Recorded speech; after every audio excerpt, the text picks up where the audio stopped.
Bismillahirrahmanirrahim. Assalamualaikum warahmatullahi wabarakatuh.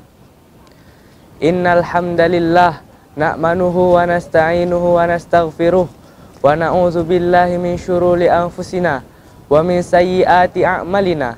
May yahdihillahu fala mudhillalah wa may yudlilhu fala hadiyalah. Amma ba'.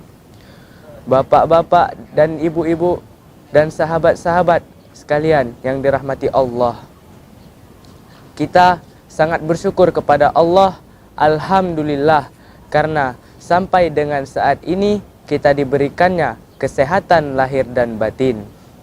Sambil berpuasa, kita sambil menuntut ilmu, sambil beribadah, dan sambil berzikir.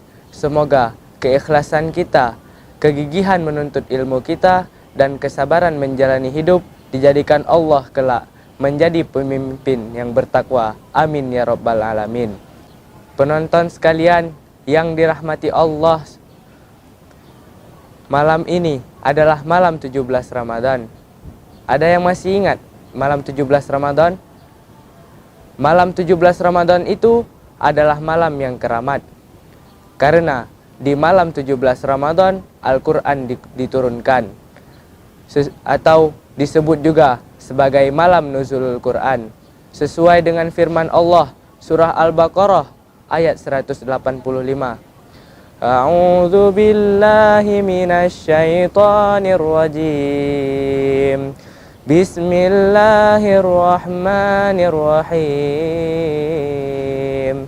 Syahrul Ramadan alladzi unzila fihil Qur'an hudal linnasi wa bayyinatim minal huda wal furqan. Yang artinya bulan Ramadan adalah bulan yang di dalamnya diturunkan Al-Quran sebagai petunjuk bagi manusia.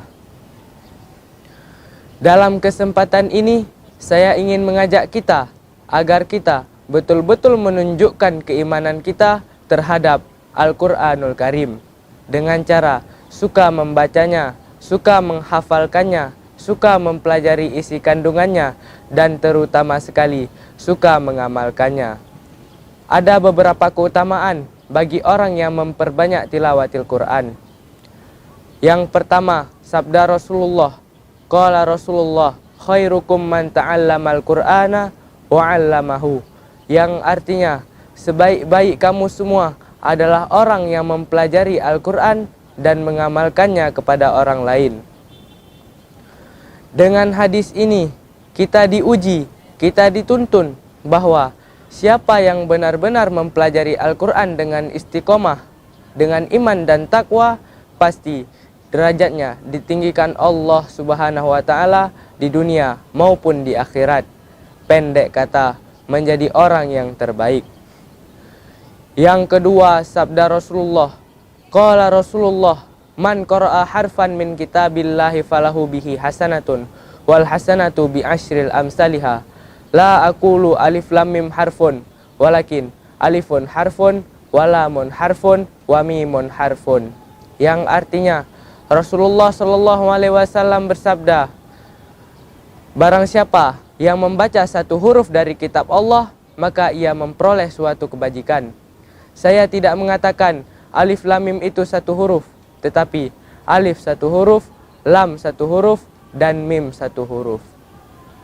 Penonton sekalian yang dirahmati Allah, hadis ini mengingatkan kita, sekali kita menekuni belajar Al-Quran, jangan pikirkan pekerjaan yang lain. Fokus terhadap Al-Quran, karena betapa dahsyatnya nilai pahala yang kita peroleh dari membaca Al-Quranul Karim. Yang ketiga, sabda Rasulullah, qala Rasulullah, yaqulu Rabbuna tabaraka wa ta'ala, man syaghalatul Qur'anu an zikri wa mas'alati a'taituhu ma u'tiyas sa'iluna kalamillahi ala sairil kalami kafadlillahi ala khalqihi.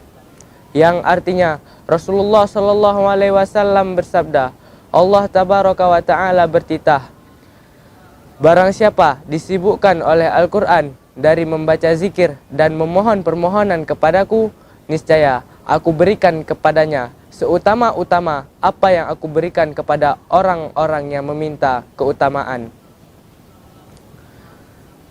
Nah, saudara-saudaraku, Allah telah menyampaikan kepada kita amal kita yang setiap hari ini yang hingga akhir hayat berhubungan dengan Al-Quran, berhubungan dengan membaca Al-Quran, menghafal Al-Quran, mempelajari Al-Quran, mengamalkan Al-Quran.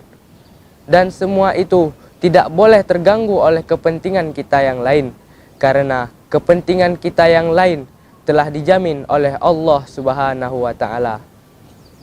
Yang keempat, sabda Rasulullah, qala Rasulullah, afdalu ibadati ummati tilawatul Quran. Yang artinya Rasulullah SAW bersabda, seutama-utama ibadah umatku ialah membaca Al-Quran.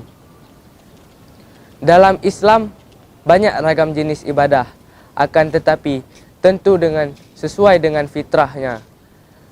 Sekarang kita sudah tahu, sudah kita jalani bahwa kita difitrahkan Allah Subhanahu wa Ta'ala tidak sesaat pun daripada Al-Quran. Dan Rasul pun menyatakan bahwa yang kita amalkan ini adalah amalan yang paling utama dan yang terbaik.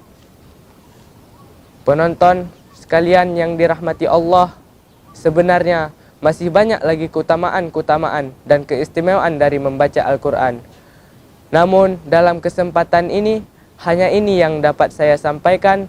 Terima kasih atas segala perhatian dan mohon maaf atas segala kesalahan. Usikum wa nafsi littaqwallah. Wassalamualaikum warahmatullahi wabarakatuh.